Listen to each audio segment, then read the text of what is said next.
see what it's like. Yeah, the sound was right there. 150%. Please rise and join me for the pledge of allegiance, moment of prayer, silence. I pledge allegiance to the flag of the United States of America and to the republic for which it stands, one nation, under God, indivisible, with liberty and justice for all.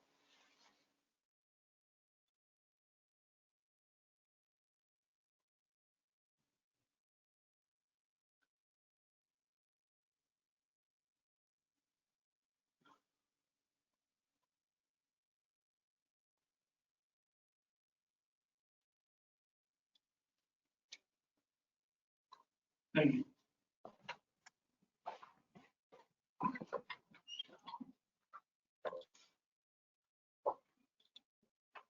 Is there a motion to approve the minutes of March 23rd, 2020? So moved. I'll second it. All those in favor say aye. Aye. Is there a motion to approve appropriations ordinance number 13? I move we approve ordinance number 13. Second it. All those in favor say aye. Aye. Declare the public input session open for any items not on the agenda. Seeing none, I'll ask the bench if they have anything they need to say. I don't think so this morning. Okay, Were there any comments we received? If not from me. okay, since the building's closed, the assistant administrator has verified that we had no online comments. Before it's all declared the public input session closed. Is there a motion to approve the agenda as distributed? So moved. Second. All those in favor say aye. Aye. Okay, the first item, business is, was just put up this morning, and I'd like to go over COVID-19 data, and then I want to be able to move to the Executive Order 2016, which was the stay-at-home order put out by the governor on the weekend, which was effective at 12:01 this morning. In terms of the data as of 7:55 this morning, the latest thing is you don't have anything. The positive cases for Kansas were 319. And the total negative cases that have been tested are 4,913. So it's a pretty good ratio where there are more male cases than female cases, and as you track this globally, more men are contracting the virus than women. If you go out to the Johns Hopkins site, there have been 735,560 confirmed cases worldwide, and there have been 34,830 deaths. And they have 156,380 that have recovered. So we're starting to see other parts of the world where this first came to be working their way through. For the United States, at the 7:55 report, we had 143,055 confirmed cases, and we had 2,513 deaths. And we had 4,885 that have recovered. So small progress there, but because this has spiked up in just the last week, we're not going to see very many recoveries for the next week. On that report, we had 36 counties that had at least one case, 35 counties. And so that is part of what drove the governor to issue Executive Order 2016. The other thing that I really want to go over is we had 5 states, but several have changed as of Friday, and there's a 14-day home quarantine for Kansans who have traveled to Louisiana or anywhere in Colorado on or after March 27th. So that is new. Travel to California, Florida, New York, or Washington State after March 15th. Travel to Illinois or New Jersey on or after March 23rd. Visited Eagles, Summit, Pitkin, and Gunnison counties in Colorado in the week of March 8th or after. So, well, Colorado's on there as of Friday, the entire state. If you were in those Eagle, Summit, Pitkin, or Gunnison County after March 8th, but before 27th, you still have to do 14-day quarantine. If you traveled on a cruise ship or a river cruise on or after March 15th, you are subject to self-quarantine for 14 days. And if you traveled internationally on or after March 15th. So these are all important things for us to observe in this. I wanted to go through the executive order that the governor went ahead and put out 2016.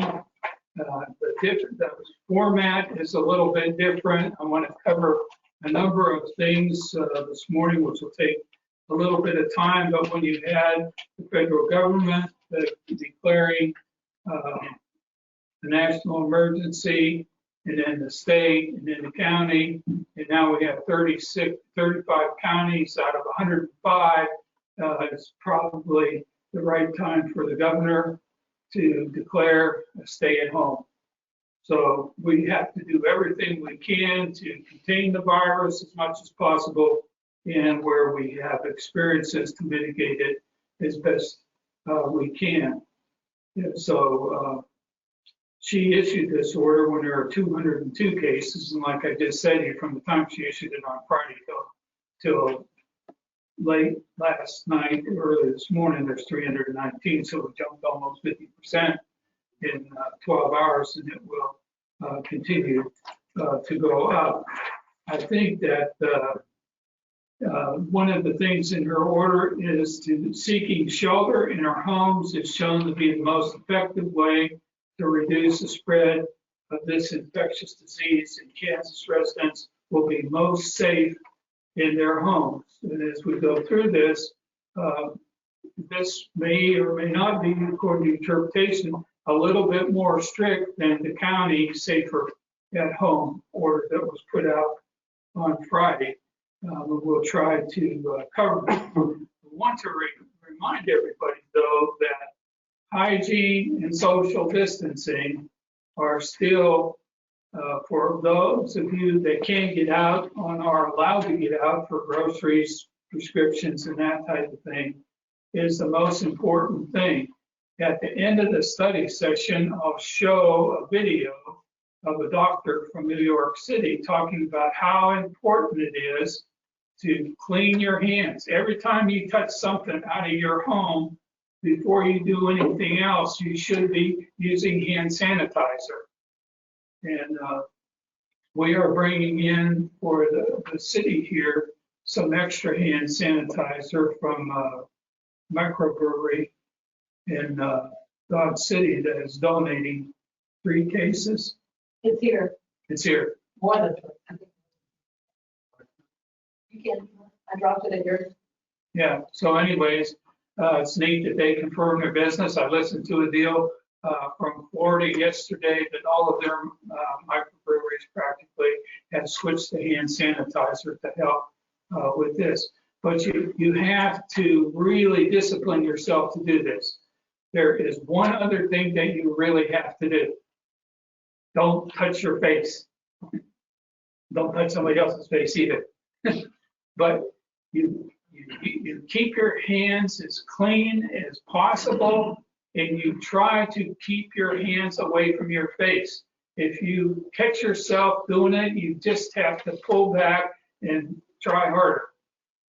One of the reasons why you don't need a mask right now, unless you're in a hospital situation, but the biggest advantage to a mask or going back to the old west and wearing a bandana on your face is that it keeps you from touching your face.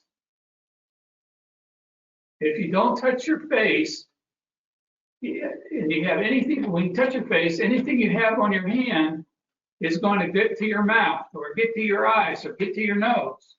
And that's where you're going to be in trouble. So I know it's a pain in the rear end to have to sanitize all the time and keep your hands away from your face, and we all do it. You know, it's just the way that we are. And if your nose itches or your eye itches or you got to scratch your cheek, if your hands weren't totally sanitized, actually they say that this virus is a wimp. The hand sanitizer easily kills it, and you don't need the lather in it. You only need a little bit, and then just rub it all over your hands, and it will be gone. The other thing that the Japanese doctor who's had some success feels that if you're sipping on a fluid every 15 minutes, if you do get something in your mouth, you're going to wash it down past your esophagus, and your digestive juices in your stomach will kill it. So throw that out, but you know, do all the hygiene that you can do, social distancing that you can do, and stay at home as much as you can. That doesn't mean you can't go out in your yard or do something else, but the more we do this effectively, the more we're going to keep the community healthy. And the more we keep the community healthy, the quicker we're going to be able to rebound to minimize the economic impact of what's happening. So we want to really do that. All of the activities that are in the governor's order are in a little different format. They're in a format that takes into consideration what the previous executive order did to inform everybody of the Kansas Essential Functions Framework, KEFF, K-E-F-F. And that's a little bit different for us than what we were looking in all of the other stay at home. So any activity is essential. And I want to read these. If the activity is one of the following: obtaining food, medicine, and other household necessities. I interpret that to be besides grocery stores, pharmacies, convenience stores with different food items, and besides the fuel, that hardware stores are going to be open, because if you have a household repair, I view that as a household necessity. So the hardware store would have to be open. Performing or going to and from work at any business or organization to perform an essential function as identified in the Kansas Essential Function Framework. And we'll go through the 4 categories in a few minutes. If you need medical care, call your provider. He will tell you whether you come in or whether you go to the ER or what you do. He may tell you from what you tell him, more in a telemedicine type thing. You don't need to come in from what you're telling him, or he may hook you up to telemedicine and ask that you treat at home and call him back in a specified period of time. Caring for children, including daycare or child care centers, family members or pets, or caring for a vulnerable person in another location. So there is no requirement for closing child care. And for the most part, children under the age of 14 do not seem to be very susceptible to the coronavirus. So it is left open. Hopefully next week this time we'll have a child care reopening, or at least in 2 weeks. We're working to try to get child care for those that still are performing an essential function. So if you need child care, you can either call the United Way, who's trying to organize a program in conjunction possibly with the McPherson Community Foundation, or you can call the city and we'll take your need down and try to hook you up with somebody that will do this. Now, there is a caveat here. Besides already licensed daycare, you're not going to get a license in time to probably be operational before this thing is already dying down. If you do any child care or babysitting, what we are saying to do it one family to one family. You have to go to the children's home. You cannot do it in your own home if you're not a family member. You go to the children's home and you have to do the child care babysitting in that house. A recommendation that I would like to make is that you only do that for one family. Because if we ever have anything happen, we have a very tight relationship that we have to test and be concerned about. If a babysitter or a child care person is hopping from family to family, it makes it more difficult and involves more people ultimately in a quarantine. So we will try to get a one-to-one. I have encouraged in the past churches, we have 41 churches, to look over your congregation, collect in your church office who needs it, try to get volunteers in your church to take care of people that have child care needs in your church.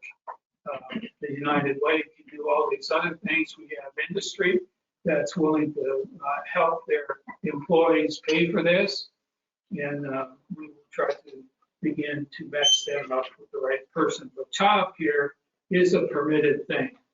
Engaging in outdoor activity, provided individuals maintain a distance of 6 feet from one another and abide by 10-person limitation on gathering. Now, I know we took criticism over the weekend because we closed the Turkey Creek Clubhouse and we locked up all the cars. But anybody that had a reservation and had paid previously was allowed to go. And that may change after this morning. But we had locked the dog park and put up a sign. And the reason that we did that is twofold. Number one, we don't know who's touching the gate to get in. And we do not have a system to sanitize that gate or anything else in the dog park on a regular basis.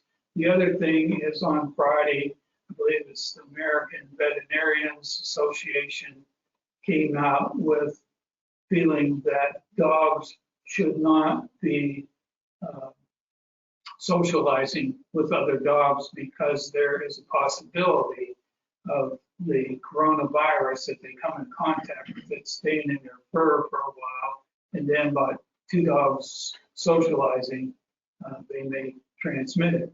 Now, if you have 2 or 3 dogs within the family, that's probably not a problem because they're within your household type thing. But when we have them in the dog park, we don't know who's been there.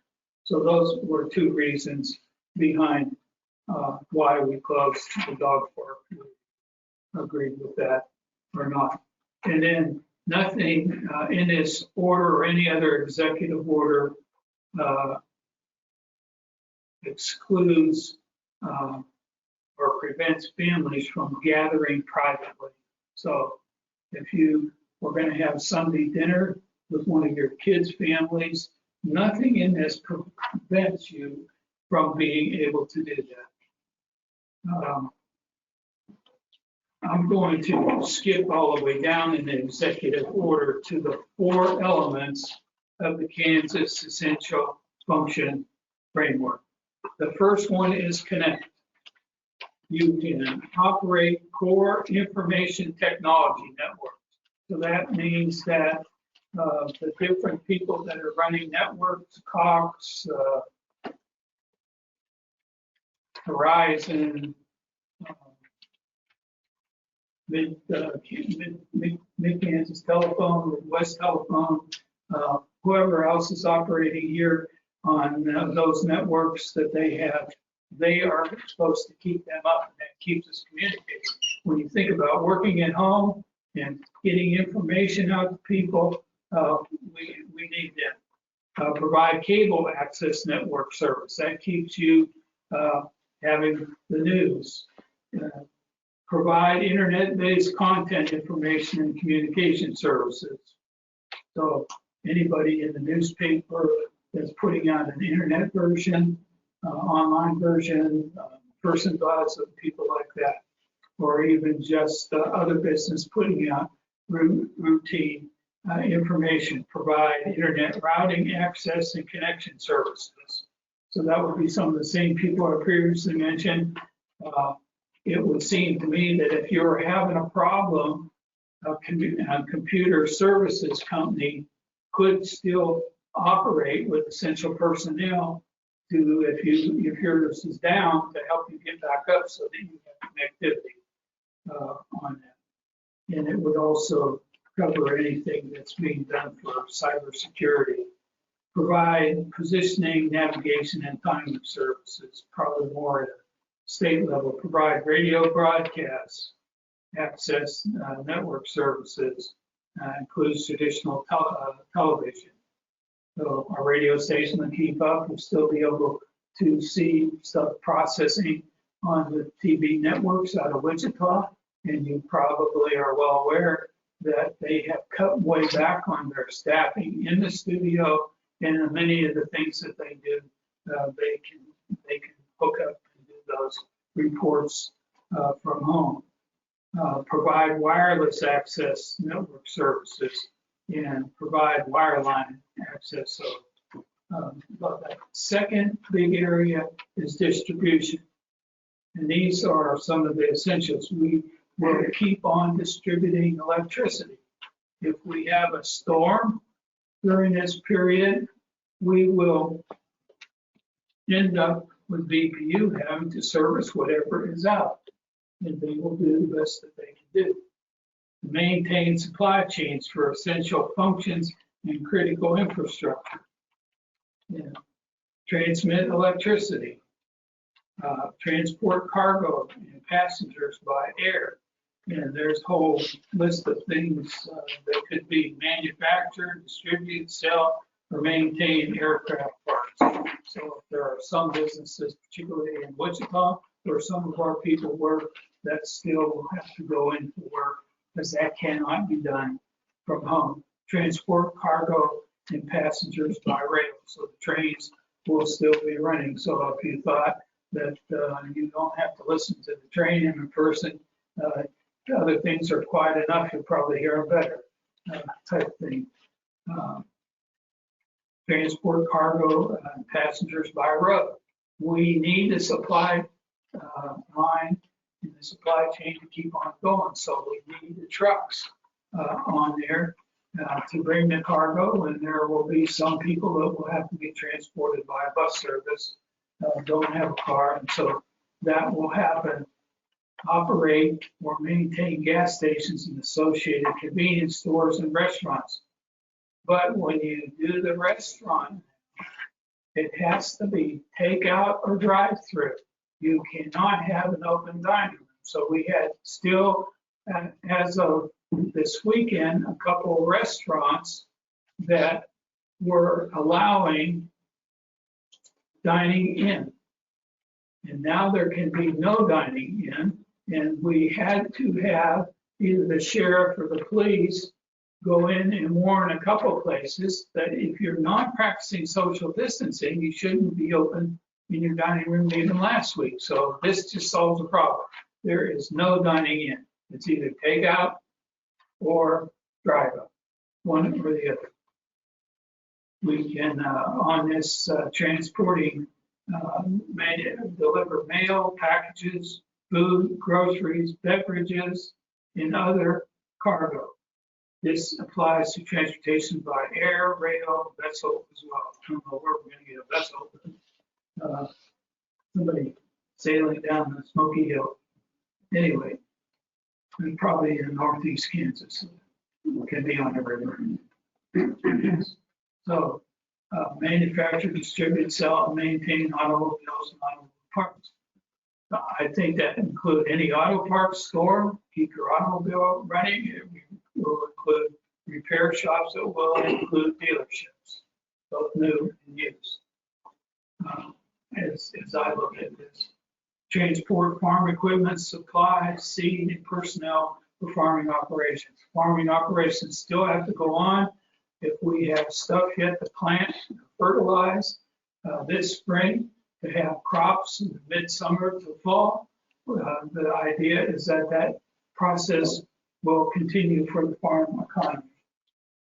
Transport cargo and passengers by vessel.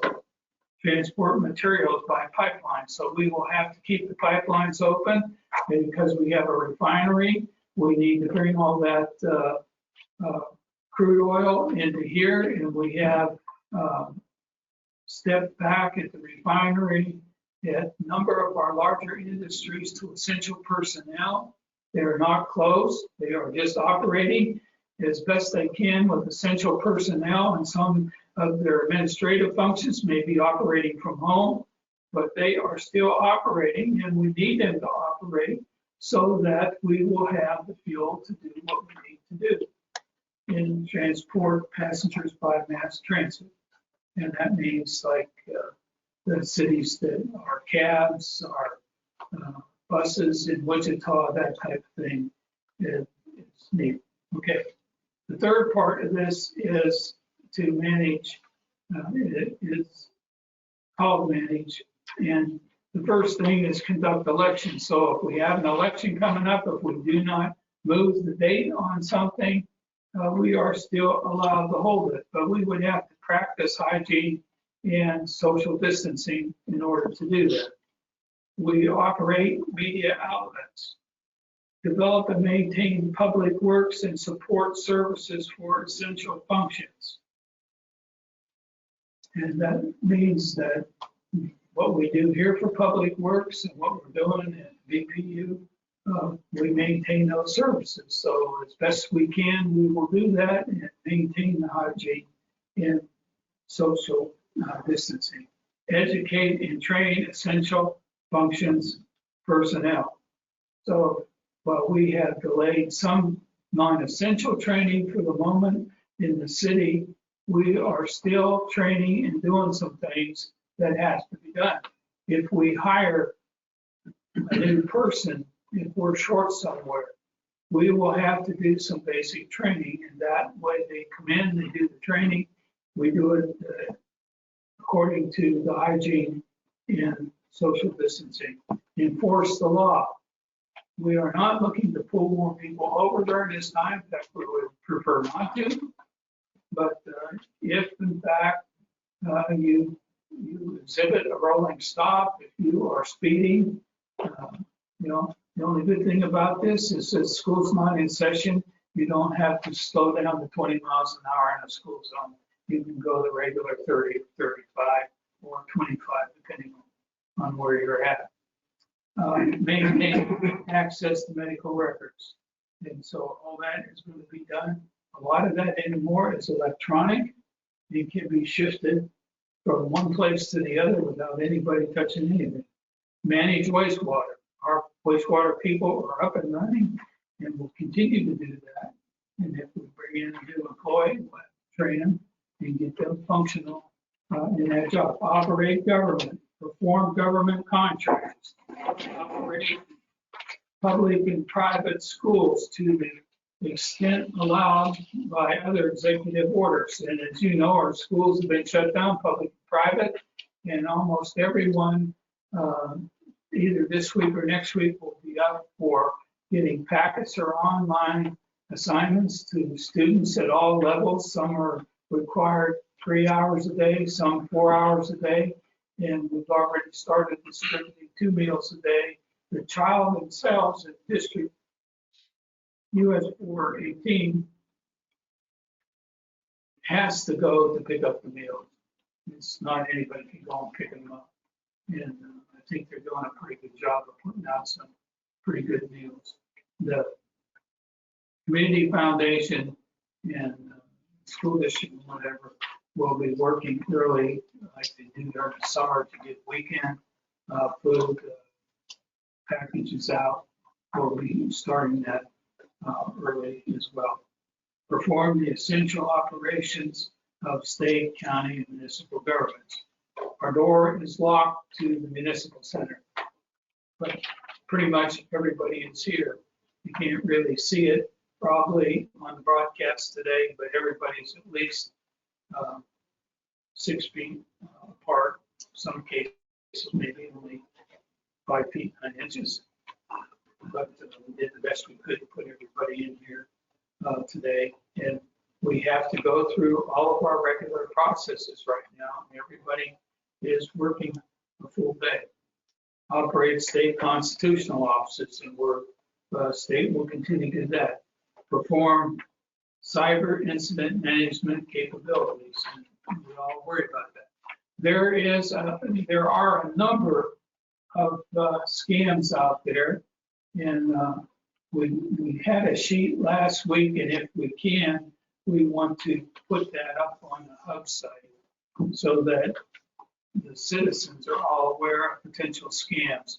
If somebody wants your information, you're not familiar with them, then don't give it to them.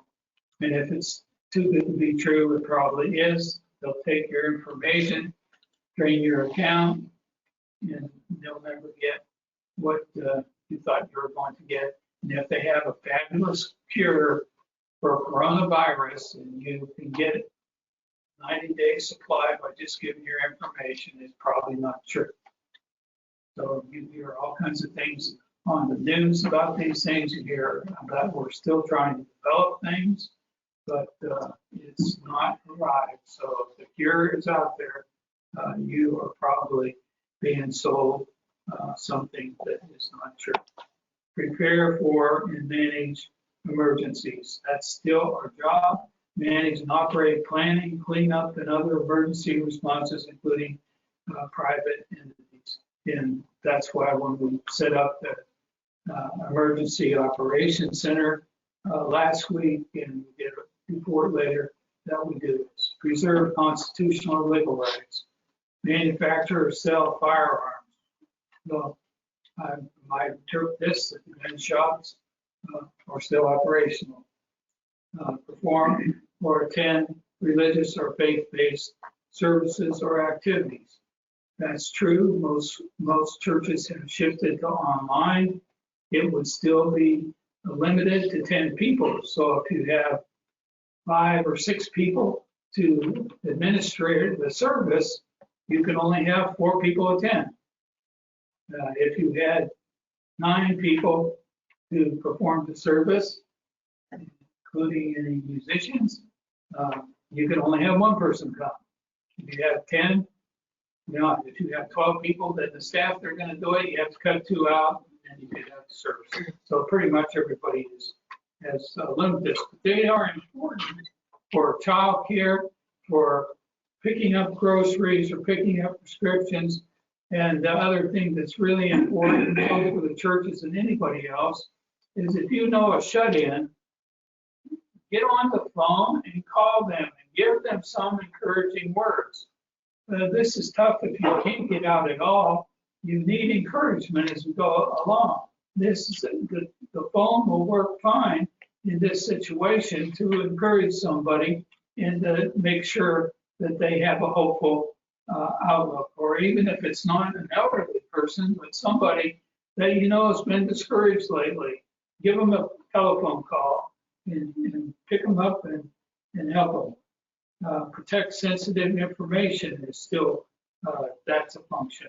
Provide and maintain critical infrastructure, construct and repair roads, which we are doing. Construct, maintain, or clean buildings. So even like here, our cleaning service still has to come in here and clean on the same basis that we have. Other kind of businesses need that.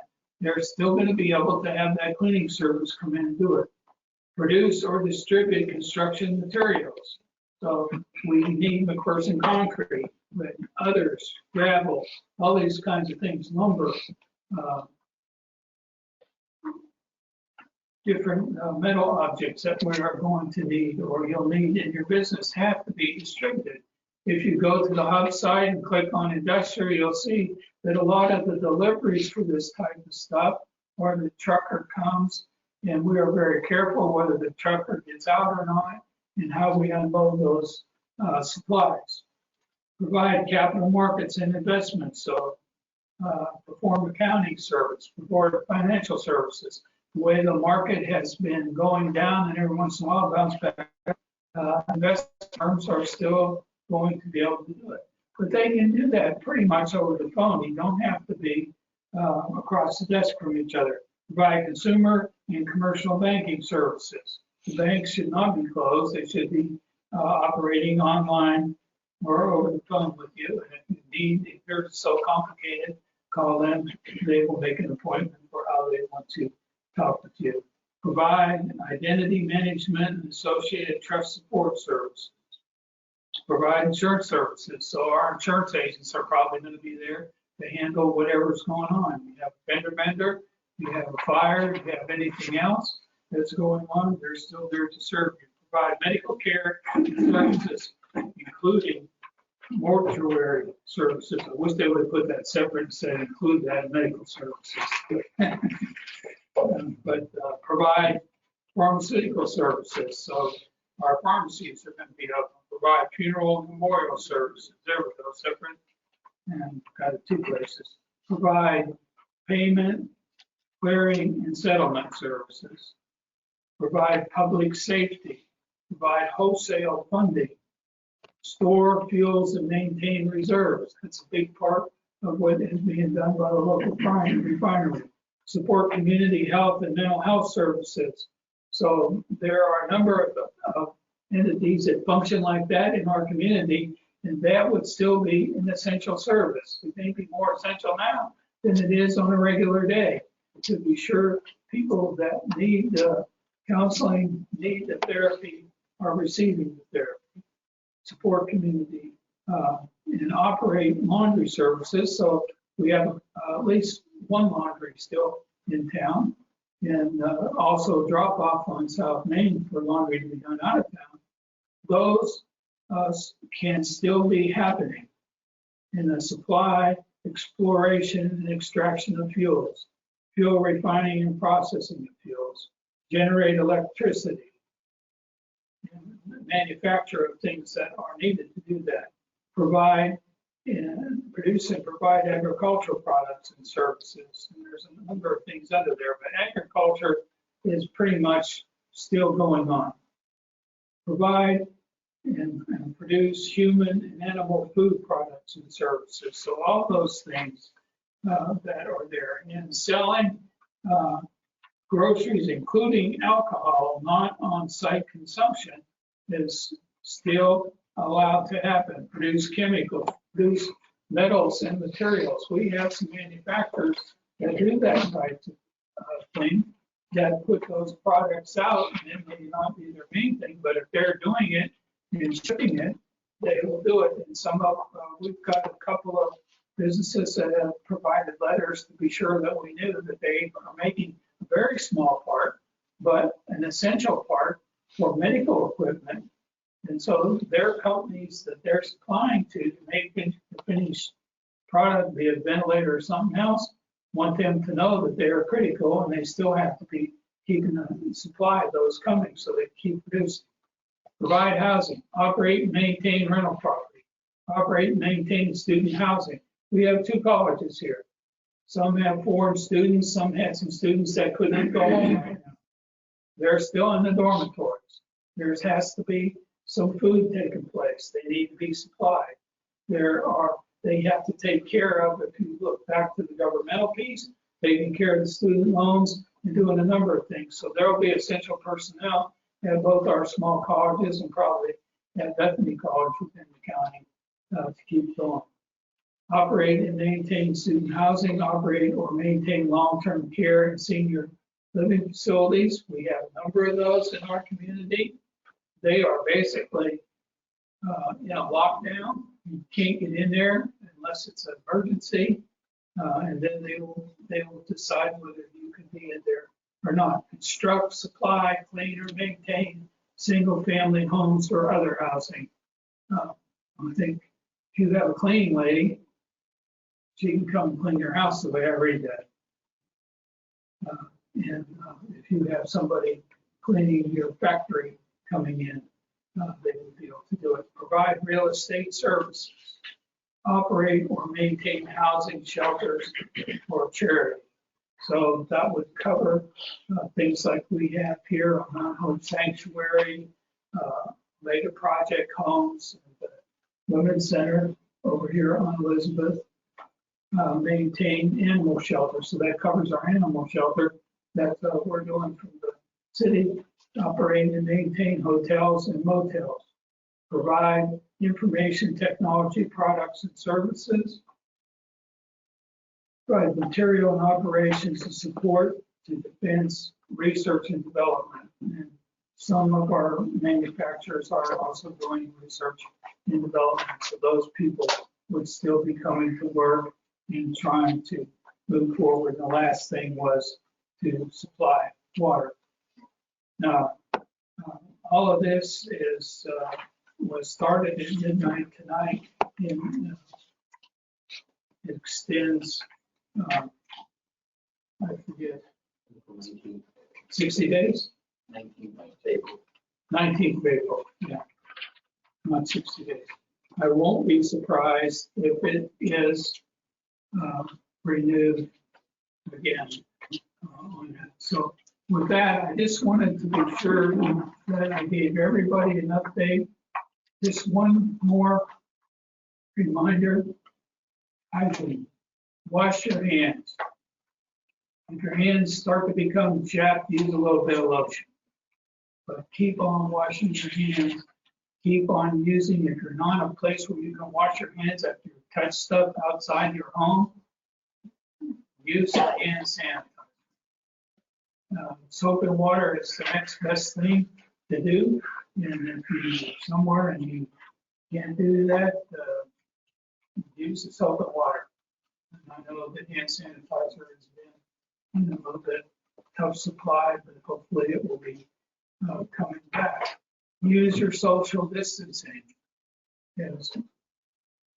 We just have to do it. The more we do these things, the less we transmit, the less we have to treat. The less we have to treat, the more we're helping our hospitals and our doctors. We're doing a phenomenal job to stay within the capability of the system. If we get careless and we get too many people infected, we will overrun the capacity to provide medical care. That is what we do not want to do. And if you see what's going on in New York City, they're coming close to that. Look at all the 1,000 dead hospitals. Last count I knew there were 4, and there'll probably be a couple more. We also pulled in 1,000 dead naval medical ship, both in New York and Los Angeles. I have a granddaughter on the medical ship, Mercy, in Los Angeles, to take non-COVID-19 patients. Then I have family in Florida and Pennsylvania. They are in a very strict stay-at-home situation. You don't go out unless you really have to. Don't worry about dog park. Don't pick the dog out. The dog has to really go. You're not worried about doing that. So let's do the best we can. I think Mark should be careful. If you're not going very far, you shouldn't have to buy much gas. But when you buy it, you either disinfect that handle pump, or you take a paper towel, wrap it around that handle, your gas, and roll away that towel. And when you get in your vehicle, you hopefully have hand sanitizer that hand sanitize yourself so that you haven't picked something up in the pump. You don't know who's been at that pump, and it will stay there if it's live for a couple of days. So please be careful fueling your cars. So with that, I would ask either commissioner if they had anything, or are you ready to move on? You're ready to move on. Okay. Mr. Mayor, we did have a comment from one of our viewers out there, and it's just a reminder. If you are an essential industry that's open, just a reminder that you do need to make sure you're still practicing the social distancing piece that goes along there, and also using additional sanitization in your services to be able to keep open, because obviously there's a potential for spread when you have a lot of folks working together. Just as a reminder to our industry. Yep.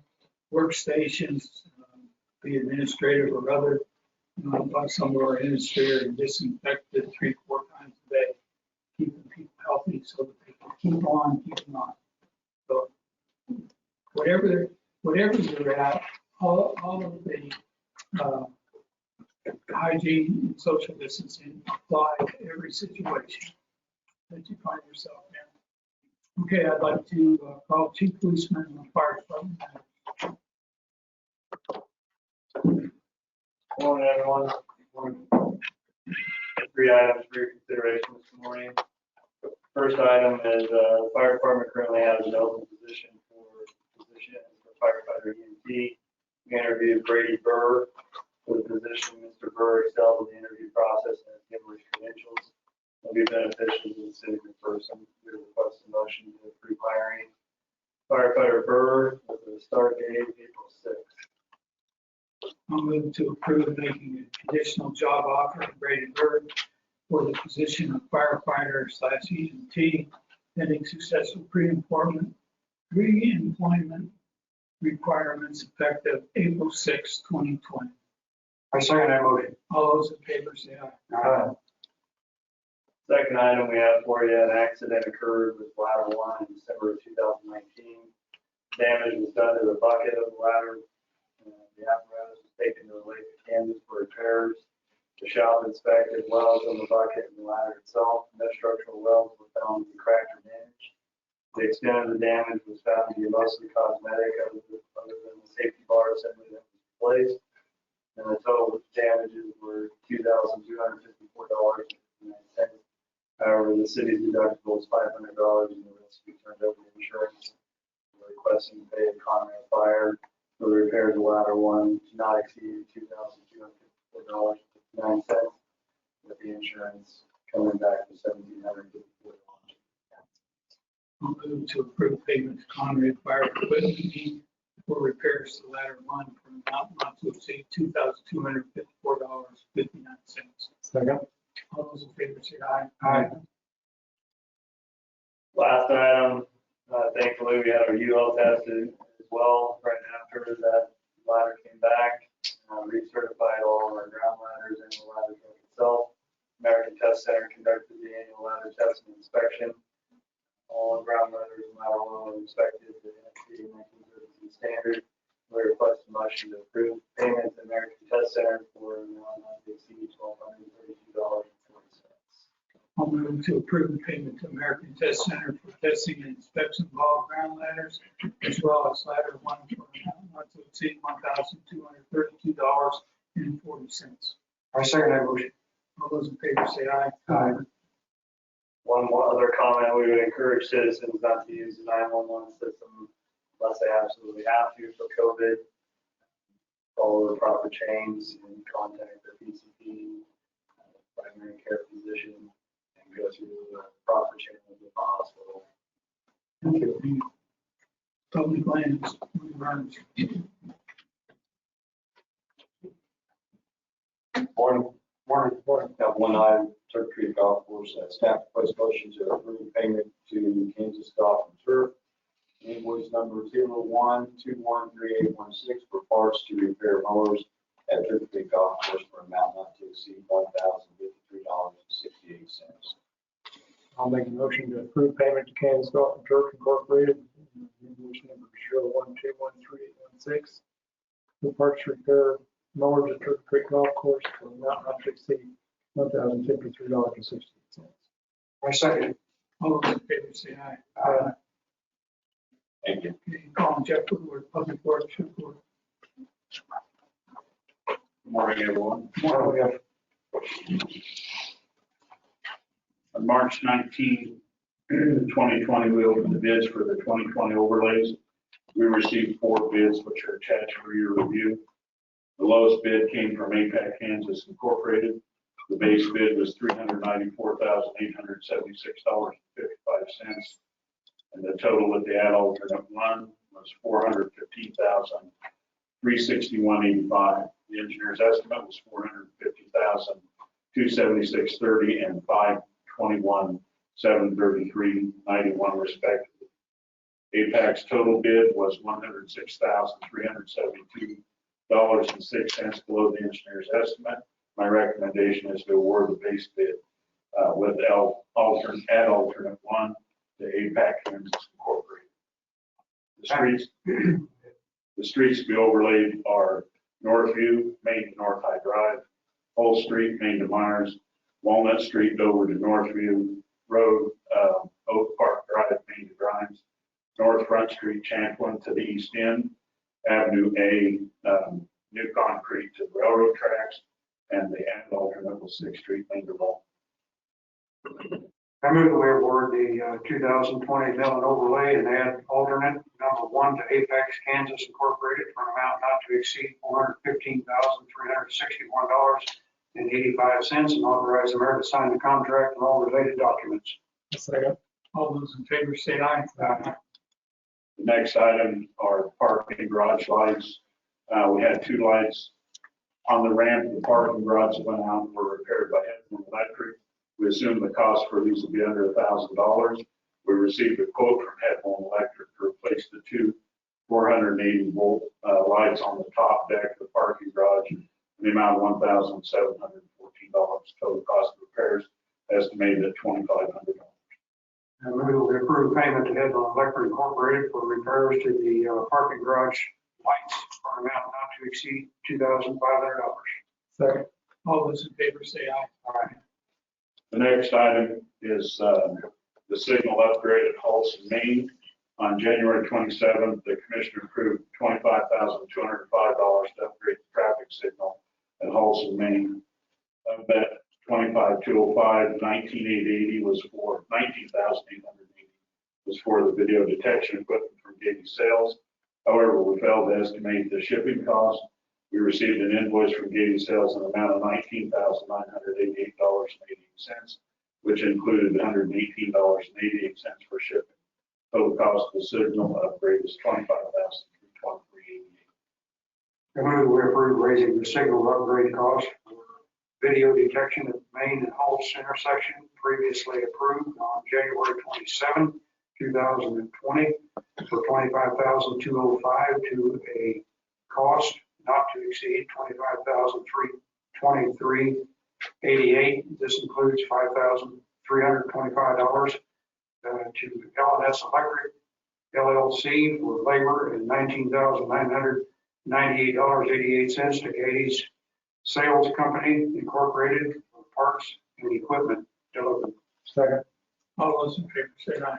Aye. I believe that work is completed. Is that That correct? work was complete.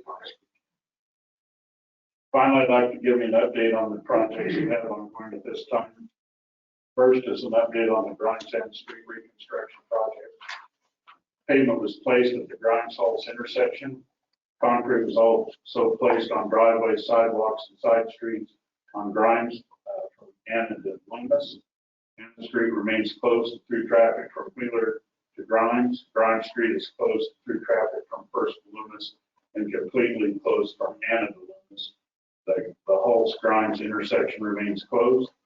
The Hall Street is closed east of Grimes to North High Drive. Local access is being provided to the fullest extent possible. Next, an update on the Hardup Elizabeth Street reconstruction project.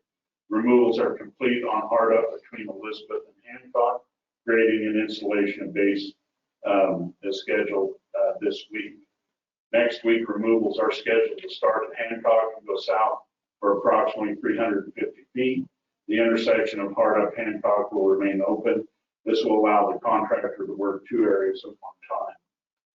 Hardup Street, Avenue A to Hancock is closed through traffic with local access from both Avenue A and Hancock. And then, of course, that's just until the next phase of the removal start. Local traffic can also access Hardup Street from sites. Through traffic on Hardup Street is detoured onto Park. Hardup Street is closed completely between Hancock and Elizabeth. Next is an update on Halls area drainage project. Sanitary sewer work on Halls Street continued between Myers and North High Drive. No other work was accomplished this last week. Again, we'd like to remind people that Hull Street is closed to through traffic from North High Drive to Grimes. Residents will be blocked out of their drives for up to 2 days as the sanitary sewer work starting North High Drive progresses west towards Crescent Lane. Local access is being provided to the full city of St. Boston. Next, I'd like to give you an update on the Plaza East Place Street reconstruction. Phase 3, which is the very east end of Plaza East Place, removals and grading are complete.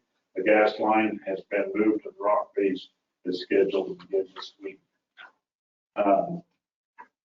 Normal access has been closed off and a temporary access has been constructed to get into the Days Inn and Holiday Inn Express.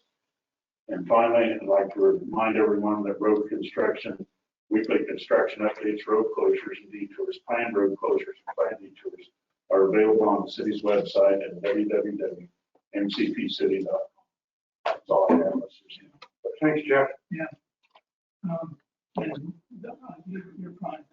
I do think that as long as we can do all the things that we're supposed to do, I do social distancing. We're going to keep these projects going to try to get them done for the convenience of the citizens. So, but if we have to go, if the governor moves to a more strict phase, we will comply with that and assign people to other positions. Okay, call Nick Gregory for the administrative report. The city of McPherson plans to issue GL bonds in August of 2020. These bonds will include adding permanent financing for shorter-term borrowed temporary notes for subdivision and construction. We're looking at also at financing several past debt issuances, which can potentially receive better interest rates and lower our long-term cost as it relates to those. Some of those past debts are in the form of general obligations, which are fairly easy to refinance under the current state law and fall within the parameters set by the city's adopted debt policy. Refinancing other debt issuances, such as the KDHE revolving loan funds for water and wastewater improvements, require some additional steps. Based upon the current municipal bond market rates, it may be beneficial from an interest rate savings standpoint for the city to consider refinancing at least one of those KDHE revolving loans that was involved with wastewater treatment plant improvements and upgrades that we did. KSA 14-574 or 570 is a set of laws that apply to cities of the second class, and not all cities, making it subject to a charter. In the original form, they allow such a city to adopt multi-year capital improvement plans and to issue general obligation debt to finance any of those projects on a CIP. So long as the bonds are first approved at an election, any bonds issued are exempt from city debt limits. Regardless of the type of project financed, the charter ordinance amends and supplements KSA 14-5-57 and its sequence, and gives the city of McPherson, once it has the authority, and once it has an adopted CIP for the governing body,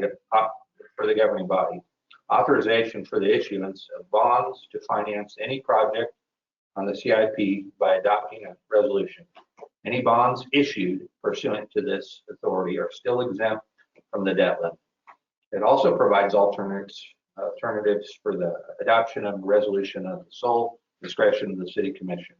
Depending on the project, the city commission can require that an authorization resolution be authorized before it's effective, or require that the authorization resolution be subject to notice and protest period before it is effective, or require that the authorization resolution be approved at election before it is effective.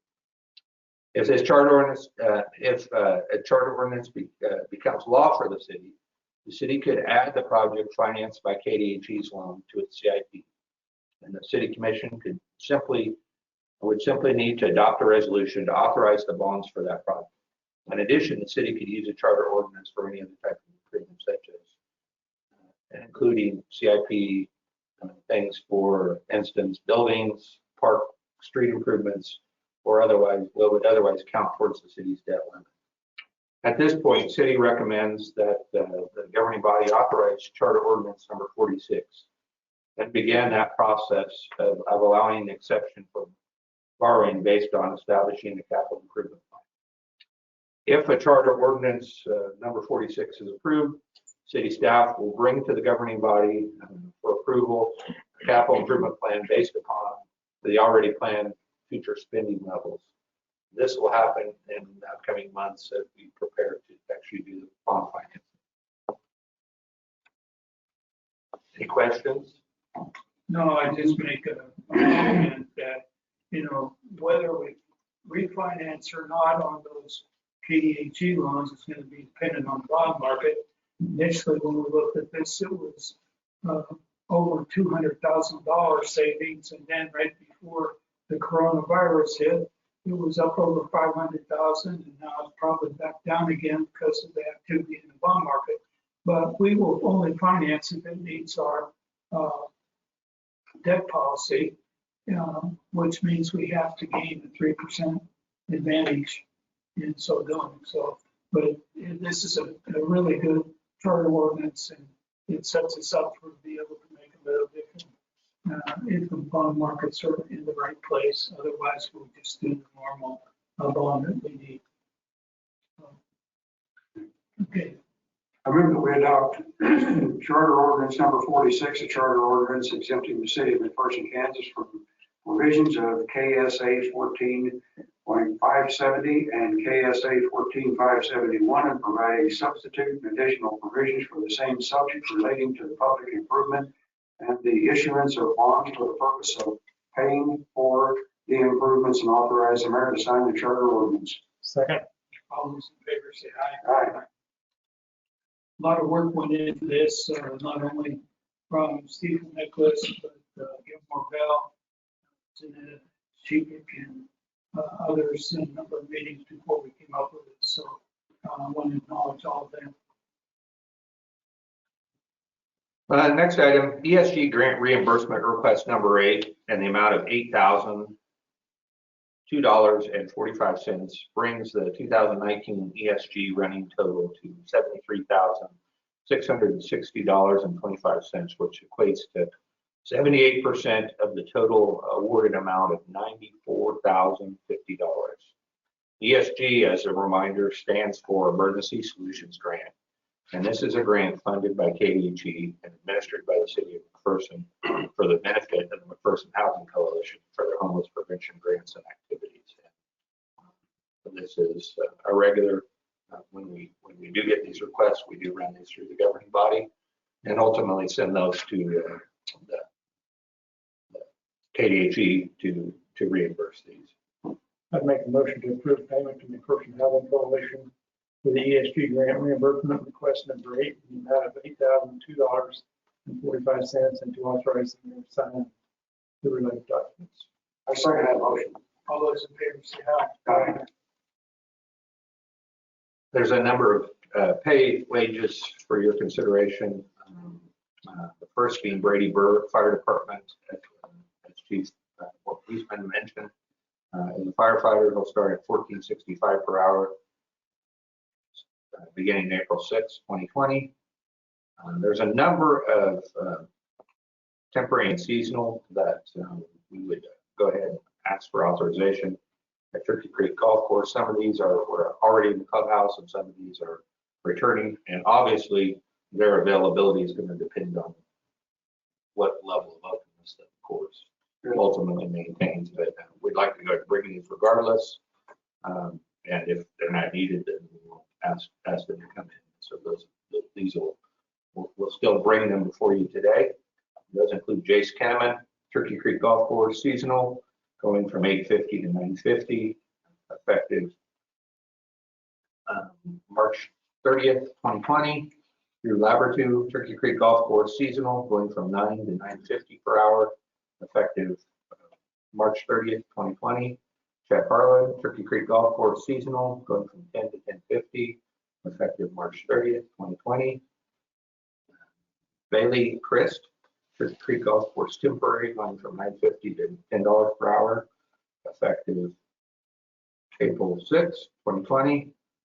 Kurt Schober, Turkey Creek Golf Course temporary, going from $9.50 to $10 per hour, effective April 6th, 2020. And then we have a number of regular step increases that we want to bring, and those include Joseph Rupert, Police Department Patrol Officer, going from 2629 to 2682, effective April 6th. Or Colin Hoffner, Fire Department Firefighter, going from 1422 to 1465 per hour, and that will be effective on April 9th, or I'm sorry, March 9th, going back March 9th, 2020. I move we approve the wages. I second it. All those in favor say aye.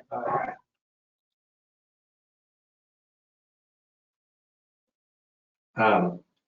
On the next item, I think what we'd like to do is we'd like to go into recess for study session.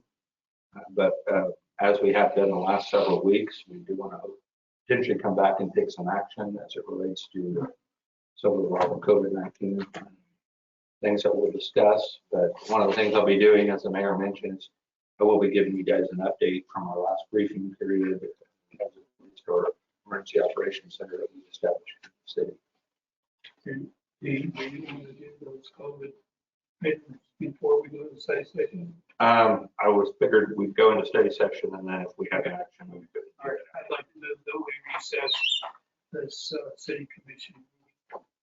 I second. All those in favor say aye. Aye. Okay, I would like to reconvene the city commission. And the first thing that I would like to bring back up is that we have a motion with regard to Turkey Creek Golf Course.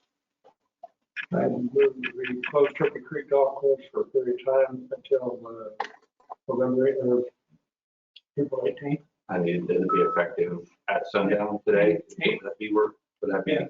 At 12, let's do it at 12:01, 24th, basically done today. And then it will be closed until the 20th of April. And we meet on the 20th, and we can make a decision if to renew or to do something different. So as of noon, basically. That's what 12 p.m. right? 1 a.m. or so. Okay, so And all day today, Okay. to get whoever you got in there cleaned out. It's done. Got you add those dates to your motion. Okay, we'll make the motion that we close at 12:01 a.m. today. Tomorrow? Yeah, sorry. And revisit this situation on April 20th. Just tell me on future direction. I second that motion. All those in favor say aye. Aye. And then what we talked about in detail, you guys can handle about clubhouse person, go dark and that kind of thing. And keep doing the maintenance. Okay. All right. I would like to have on food truck policy that I would like to move that the chief of police, Michael Golden, take the initiative to contact this Hook food truck for fish and chips, via Tractor Supply, to be sure that they have a plan for hygiene and social distancing in order to distribute food. I second that motion. All those in favor say aye. Aye. Any other thing that we will be? You can do the park or do that next week, right? Hiring. Well, he walked away, but I think that would come next. You actually have the official authorization next week. Next week. It's like a regular study session. All right. right, okay. Anything else? Okay, I'd like to move to adjourn the city commission meeting of March 30th. So All those in favor say aye. Aye. I was a week behind on talking about the golf course. We'll make it right. Yes.